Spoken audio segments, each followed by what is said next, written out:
I, 17F, used to have a great relationship with my stepmother. I genuinely saw her as a mother figure in my life, and I was so excited when she found she was pregnant, but everything changed in 2020 when I had to stay prematurely with my dad during the lockdowns because my mom is a surgeon. At first everything was normal until my stepmother Tammy was about 4 months pregnant. She started snapping at me for no reason, and things that she didn't care about before now bothered her. Now I wasn't a messy or a loud person. I did every I was asked and respected the rules without any back talk, but no matter what I did she got angry. It came to a point she couldn't stand being in the same room as me. I remember I ended staying in my room most of the time. I only left to do chores or get something from the kitchen. Even at that she got mad. Like one day she came into my room angry and started yelling that my room was so smelly it was making her sick. I pointed out that the only mess in the room was a half bag of chips, which caused her to burst out crying. As always, Dad babied her, then made excuses saying she's struggling over lockdown, pregnancy, and not being able to see her family. My mental health was extremely bad. I felt like I was a piece of trash that at any day my dad was gonna throw away, and I was always scared my mom would get sick. It went so bad my hair started falling out. The breaking point came when I was at the kitchen table. I was reading a story on my phone waiting for my cereal to go soggy to eat it when Tammy came and huffed them, started cleaning loudly, complaining about a mess. The kitchen was spotless. Then she took my bowl and threw it in the bin, literally even the bowl, so I just flipped and started yelling at her what was her problem with me and called her an abusive fucking bitch among other things. My dad came running and got between us. She demanded that I leave the house, that I was never allowed near her kid. Dad walked me to my room, then said something that ruined our relationship forever. He told me that I must doing something to Tammy because no hates a kid for no reason, and if I kept stressing her I'd have to move out. I then made a social media post asking someone for a place to stay, explained the situation in detail, packed a bag, then climbed out my bedroom window bungalow. After about 30 minutes my phone started blowing up, but I just turned it off and went to a friend's house. I texted my mom off my friend's phone to let her know everything. She didn't call for 7 hours because she was in surgery. She said my aunt would pick me up the next day. My mom told my father I was okay and that I'd be staying with my aunt for 2 weeks till she could come home. Apparently Dad and Tammy had to go door to door to my family/friends' houses looking for me. After I made the post, let's say they got a lot of shit. My grandparents still don't talk to him to this day. My aunt packed up my room because I refused to go back into that house. I've not spoken to my father in years or met my half-brother. Tammy and Dad still try to fix our relationship. Apparently sometimes pregnant women get a hatred against people or pets for no reason.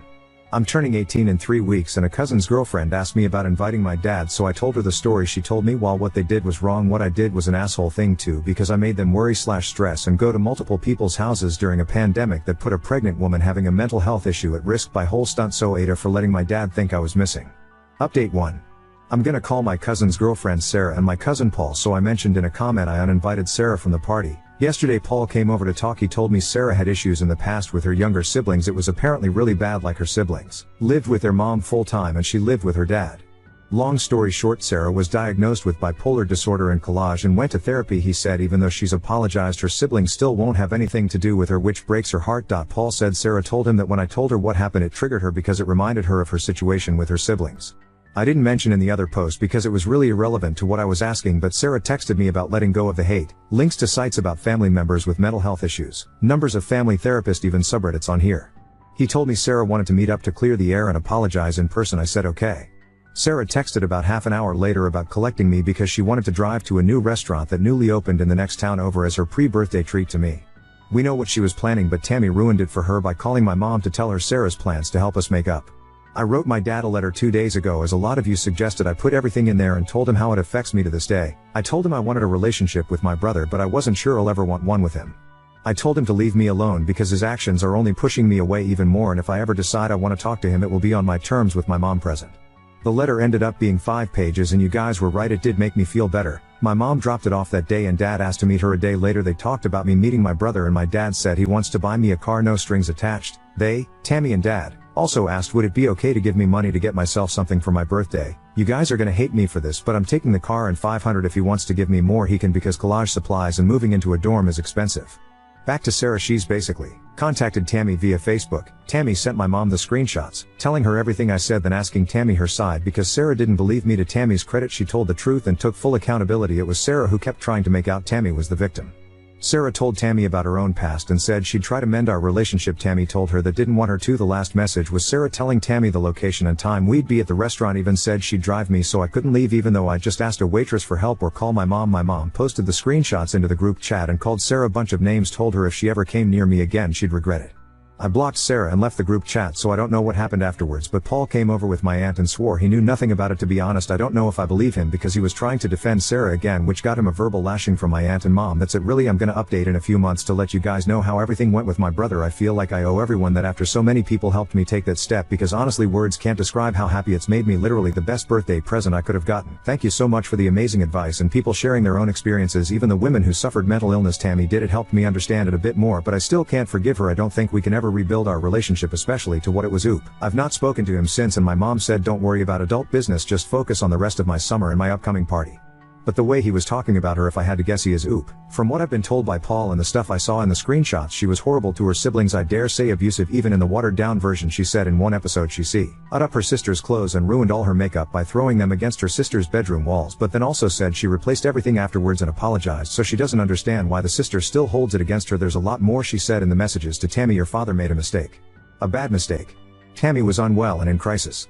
It's up to you to move forward. You can have zero relationship with your father or work on repairing. And repairing doesn't mean they have to dance to your tune. Taking the car and money without making an effort to connect is greedy. You are almost 18. It's time to think about who it is you want to be. Oop, I didn't ask for the car or the money, he gave it, no strings attached. If he said I'd have to talk to him, I wouldn't accept it. He doesn't have to legally give me another penny in 3 more weeks, but if he chooses to, that on him. Update 2.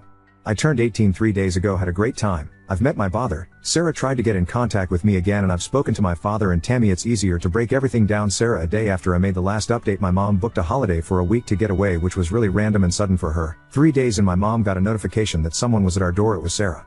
Sarah at first was normal, asking my mom to talk to me, then she started explaining herself and her situation, which went between sad/angry, but suddenly she freaked out, started calling me names and threatening me while damaging our door and porch, even broke the Ring camera. It was extremely scary. I don't blame her siblings for not wanting anything to do with her. Sarah was arrested. My mom is definitely pressing charges. I don't know much about her situation now, but I'm not gonna lie, I've been looking over my shoulder a lot since. For those wondering, yeah, her and my cousin broke up. He's, let's say, shaken up worse than me and very apologetic. My brother, my birthday went great. I had such a good time. Honestly, I have the best mother/family in the world. They really made my 18th special.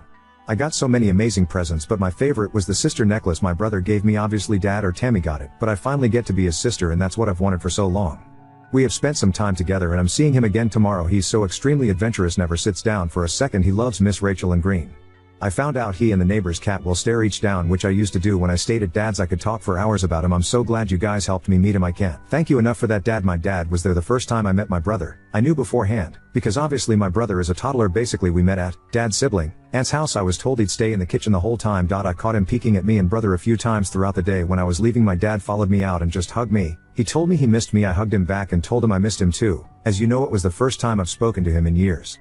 He apologized and took accountability. I started angry, crying, then just left everything out. I told him how they made me feel, my mental health, and that I love him, but I'll never forgive him. He asked me if he could try to make it up to me and be a part of my life again. I said we can try, but I'm making no promises on ever getting back the relationship we once had. We have spoken a few times and he has helped me when I needed to bring my large dog home from the vets. Now Tammy, you guys are gonna be shocked, but I was the one who contacted her, so I got my mom to call her to basically say Jessica is with me, she wants to speak to you. Tammy was obviously shocked but agreed. I told her after everything she put me though and how much she hurt me that we'd never have a relationship, but I'm willingly, for just my brother's sake, not hers or mine, to be civil, because I want us to be able to attend my brother's events without drama. Tammy started apologizing and telling me she's not like that anymore. She got help, which I'm glad she's doing better. We talked about the Sarah situation and my brother for a few minutes. The whole call was like 20 minutes. I've not spoken to her since, but like that 5 days ago, so that's it really, my last update date. I know what people are thinking about my dad. I've not forgiven him and he will have to work extremely hard to get back the relationship we lost, but I feel better that he's back in my life and I do believe both of them regret it. But if I get any shit or think my brother isn't being treated well, I will make their lives hell.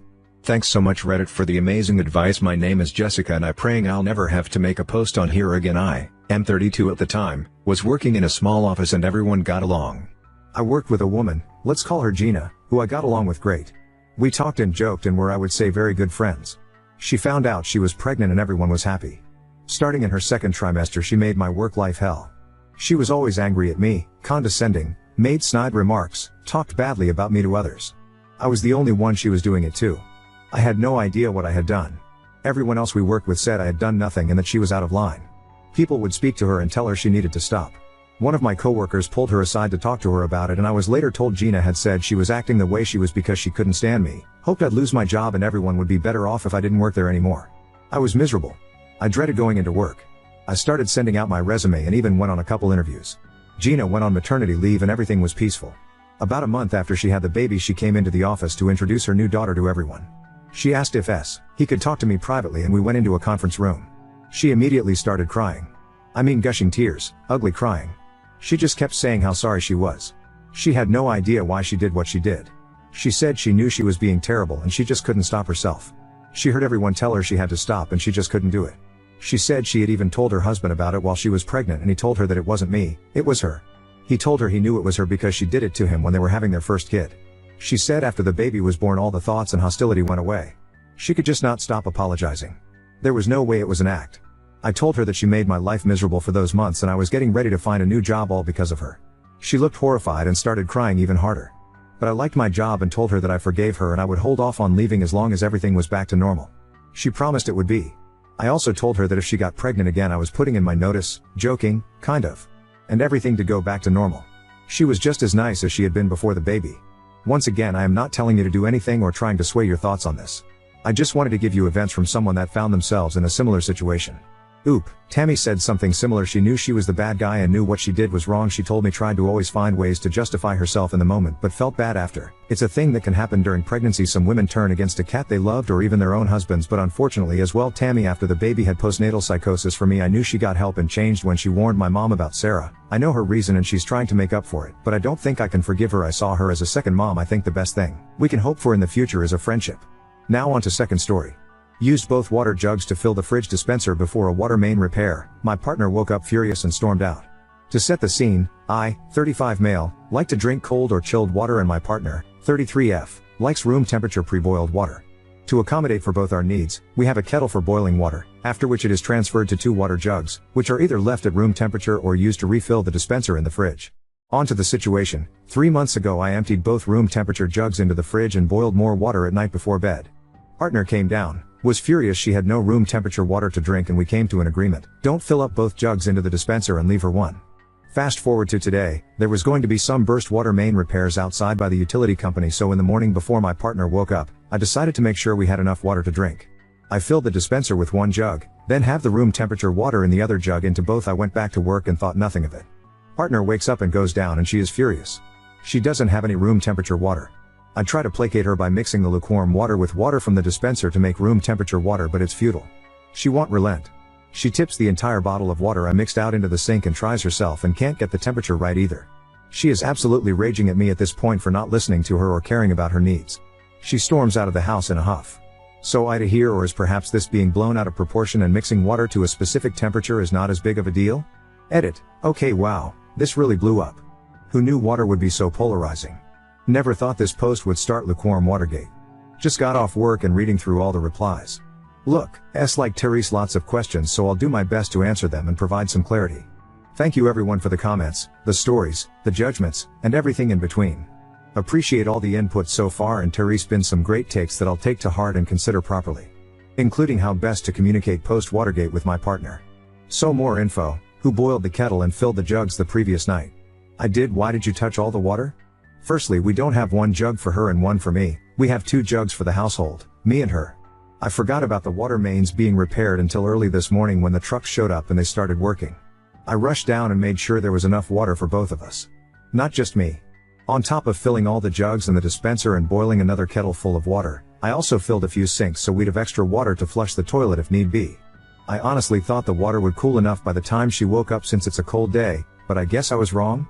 I didn't expect her to react the way she did. Is she OCD? No, she's just pedantic about certain things and needs them to be a specific way. But I don't think it's any more demanding than any other person who is neat and tidy and has certain idiosyncrasies. Why don't you drink from the tap? Are you Asian? Yes, we are an Asian couple. Many of you have guessed that. Drinking boiled water is cultural, and a preference. There is nothing particularly wrong with the tap water in our country, Australia, but it tastes better to my partner after being boiled. Warm, but not boiling water tastes different than cooled to room temperature boiled water to her. So it's a preference. I preferred chilled water, but I'd happily drink room temperature water or even warm if there wasn't any chilled water. I drink what we have, but prefer to have chilled. It doesn't affect me in any big way. This morning I just filled everything I see, old, including the dispenser. Why don't you use ice? I can definitely use ice, but our fridge has a built-in dispenser that we have to manually fill, so I do that from time to time with water from the jugs. Normally I will only ever use 1, and leave 1 for her. This morning in my haste I used both as I wanted to make sure everything was full, dispenser, both jugs, and kettle. Why don't you have more jugs? Trust me, this is definitely our next step.